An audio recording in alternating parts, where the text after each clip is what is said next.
We have to cancel tomorrow. Courtney is devastated about the Sephora deal falling through. We need to hold space for her grief right now. Please understand. That was the text my mother sent me at 11:51 p.m. Less than 24 hours before my 18th birthday party. A party I had paid for myself. I didn't cry, I didn't argue. I just stood by the window and watched the catering van which I had booked 6 months ago pull out of the driveway. That was the moment the daughter they knew died. And the architect of their destruction was born. Before we get into the fallout, drop a comment and let me know where you're listening from. Have you ever had a big moment stolen by someone else's drama? I'd love to hear your story. To understand why I burned it all down, you have to understand the architecture of my family. We lived in Buckhead, Atlanta, in a house that looked like a wedding cake and felt like a museum. My parents, Jeffrey and Cynthia, didn't raise children, they curated assets. My sister Courtney, 26, was the show pony. She was an influencer with bot followers and a personality that required high-speed internet to function. I was Morgan, I was 20, and I was the shadow manager. I didn't just live there. I ran the operation. Since I was 14, I was the one who balanced the household budget because my father couldn't figure out Excel. I was the one who ghostwrote Courtney's college admission essays because she couldn't spell empathy without spell check. I managed my mother's social calendar, my father's medication schedule, and the damage control every time Courtney tweeted something offensive. The pay gap was laughable. Courtney received a monthly allowance of $6,500 to maintain her image. I received zero. I worked nights as a virtual assistant just to pay for my AP textbooks. When I asked for help with tuition, my father told me that struggle builds character. When Courtney wanted imported Italian furniture for her bedroom renovation, $18,000 worth, my mother called it an investment in her personal brand. You might wonder why I stayed. Why I cleaned up their messes for 2 decades without screaming. For a long time, I thought I was just being a good daughter. But looking back, I realize it wasn't loyalty. It was survival. It is what psychologists call the fawn response. When you are raised in a house where love is conditional, you learn that your only value is your utility. I believed that if I just worked hard enough, if I just fixed enough problems, if I just made myself indispensable, they would finally see me. I thought my labor was the rent I had to pay just to exist in their world. I was bound by an invisible chain, convinced that leaving them would mean I was nothing. I didn't realize that I wasn't the one who needed them. They were the ones who needed me. I was the load-bearing wall in a house of cards. So when I graduated valedictorian, I didn't ask them for a party. I planned it myself. I saved every penny. I invited the few friends I had, my teachers, the people who actually saw me. It was supposed to be my one day. The one day I wasn't the fixer. And then came the text. Courtney lost a brand deal, something minor, a hair vitamin sponsorship worth maybe $2,000, and suddenly my milestone was collateral damage. They weren't canceling a party. They were confirming a truth I had tried to ignore for 20 years. I didn't matter. My feelings were an inconvenience. My achievements were invisible. And my compliance, that was over. The morning of my birthday, the house was quiet. My parents had taken Courtney to a spa retreat an hour away to help her process her trauma. They left me a generic card on the counter with a $50 bill inside. No note. Just the cash, like a tip for good service. I stared at it for a moment, then added it to my stack. I didn't cry. I didn't scream into a pillow. I moved with surgical precision. I had spent the last 6 months secretly moving my most precious belongings into a storage unit just in case. Now I finished the job. I packed my clothes, my laptop, my diplomas, and the few sentimental items I had managed to keep hidden from Courtney's envy. I wiped my laptop, removing all the family budget spreadsheets, the password lists, and the contact databases I had built for my mother's social club. I left the house key on the kitchen counter right next to a single sheet of paper. On it, I had written a list of every password I had changed that morning: banking, email, social media, utilities, and at the bottom, I wrote one sentence. I am resigning from the position of daughter. I walked out the front door, locked it behind me, and got into my car. As I drove away from the manicured lawns of Buckhead, I didn't look back. I felt lighter, like gravity had suddenly released its hold on me. I drove straight to a studio apartment I had leased 3 weeks ago under a different name, a contingency plan I had hoped I wouldn't need. But as I unlocked the door to my empty, quiet space, I realized I didn't just need it. I deserved it. I wasn't running away. I was finally arriving. The first week, my phone was silent. I suspect they were waiting for me to crawl back. In the narrative they had constructed, I was the ungrateful child. Throwing a tantrum and hunger or loneliness would eventually drive me home. They expected me to fail because they had never bothered to notice that I was the only one succeeding. They gave it 7 days. Then the ecosystem I had maintained for 6 years began to suffer system failure. It started small. The Wi-Fi at the estate went down. My father, Jeffrey, called me 3 times in a row. He didn't leave a voicemail, but I knew exactly what was happening. He didn't know the password. He didn't know the provider. He didn't know that I negotiated the contract every year to keep the high-speed fiber optic running for Courtney's live streams. I didn't answer. 2 days later, the cracks widened. Courtney missed a flight to Tulum for a brand trip. For years, I had been her personal travel agent, tracking her itinerary, checking her in, and arranging the Uber Black to the airport. This time she showed up at the wrong terminal 3 hours late because she couldn't read a 24-hour clock. She left me a voicemail that was 90% screaming and 10% threats to sue me for sabotage. She didn't seem to realize that doing nothing isn't sabotage. It's just reality. Then came the heavy hit. My father missed a dinner with a potential angel investor. I used to sync his calendar, send the confirmation emails, and even prep his briefing notes. Without me, the calendar alert didn't go off. He was sitting in his study drinking scotch, while a man worth $40 million waited at a steakhouse downtown. The voicemails shifted tone. They went from annoyed to frantic to vicious. "You are being selfish," my mother hissed into the phone. "This house is falling apart and you are playing games. Come home and fix this." They didn't miss me. They missed the service.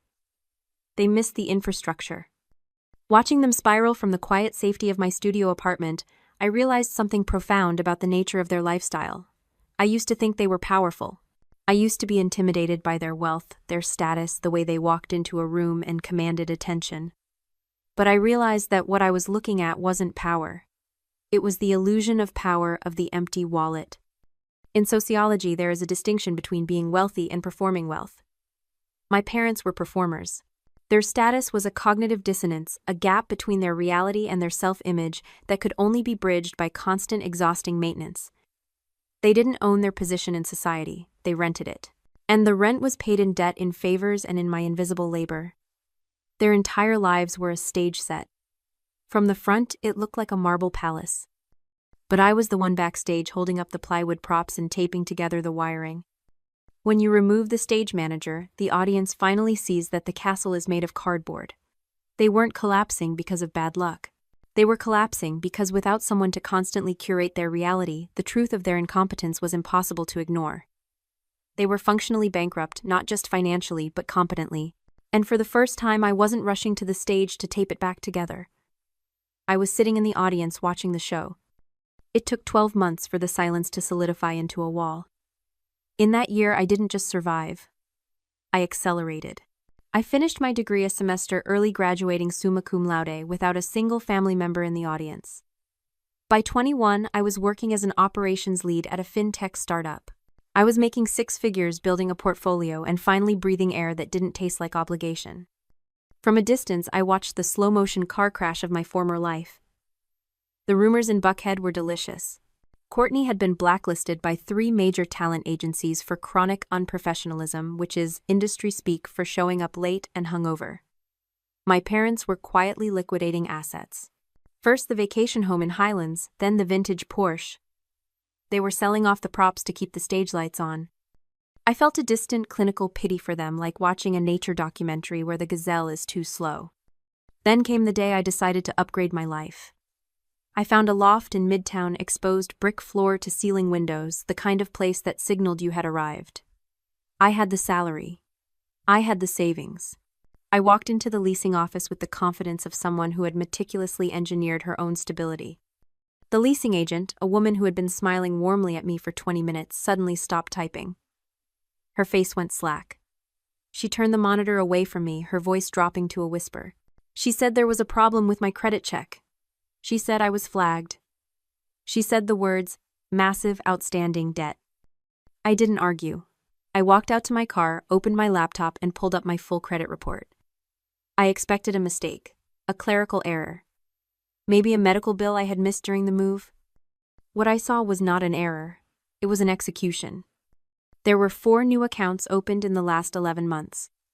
3 high-limit credit cards and 1 personal loan. The total balance was $280,000. I sat there in the parking lot, the air conditioning humming, and I scrolled through the transaction history. It was a map of Courtney's life. There were charges for the influencer retreat in Tulum that she had posted about.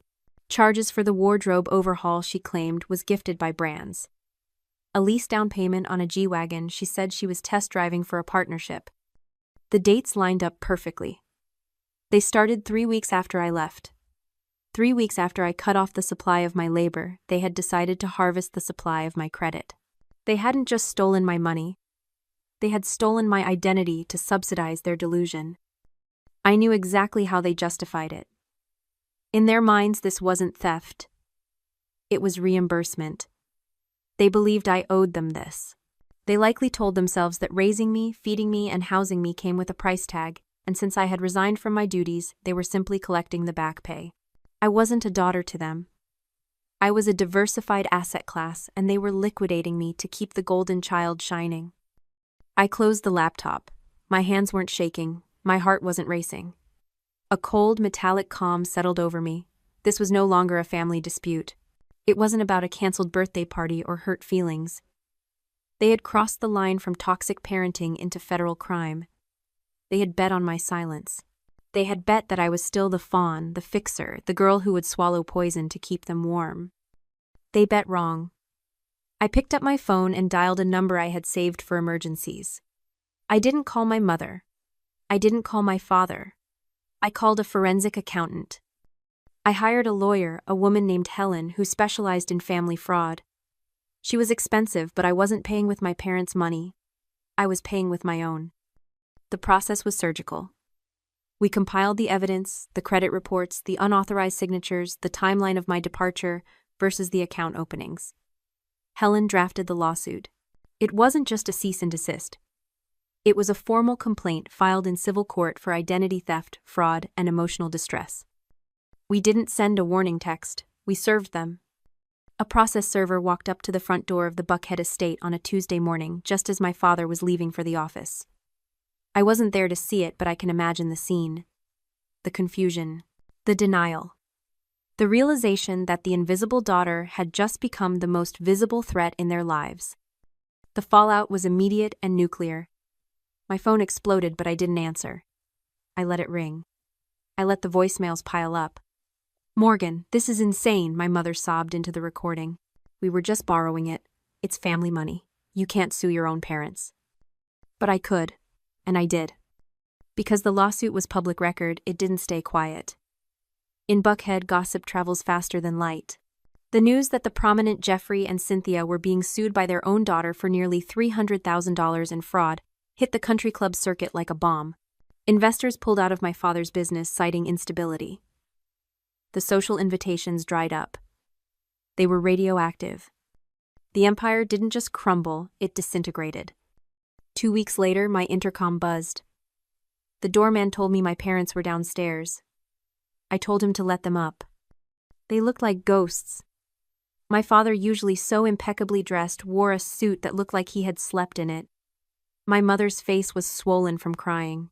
They stood in my loft, surrounded by the evidence of my independent success, and they looked small.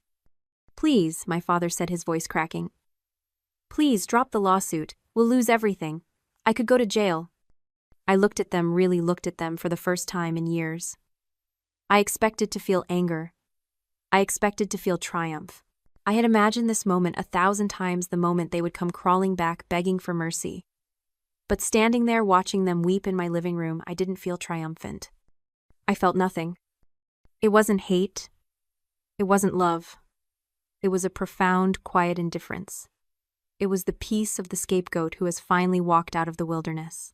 I realized then that the opposite of love isn't hate, it's indifference. Hate means you still care. Hate means they still have power over you. Indifference means you are free. "I won't drop the lawsuit," I said. My voice was calm, steady. "But I will offer you a settlement." They looked up, hope flickering in their eyes. You will liquidate the house, I said. You will sell the cars. You will sell the furniture. You will pay off every cent of the debt you took out in my name immediately. You will sign a confession admitting to the fraud so that my credit report is cleared. And you will sign a no-contact order. If you ever try to contact me again for any reason, the deal is void and I will press for criminal charges. My mother sobbed. But where will we live? What about Courtney? That, I said, is not my problem. They signed. They had no choice. 6 months later, I drove past the old house. There was a sold sign in the yard. A moving truck was in the driveway. I watched from a distance as my parents loaded boxes into a rented U-Haul. Courtney was sitting on the curb looking at her phone, probably trying to find someone to blame. I didn't stop. I didn't wave. I just kept driving. I am debt-free now. My credit is restored. I have a career I built, a home I pay for, and a circle of friends who love me for who I am, not what I can fix. I don't have parents anymore. I don't have a sister. But I have something better. I have peace. If you've ever had to burn a bridge to save yourself, share this story. And if you're still holding the match, know that peace is waiting on the other side. Thanks for watching.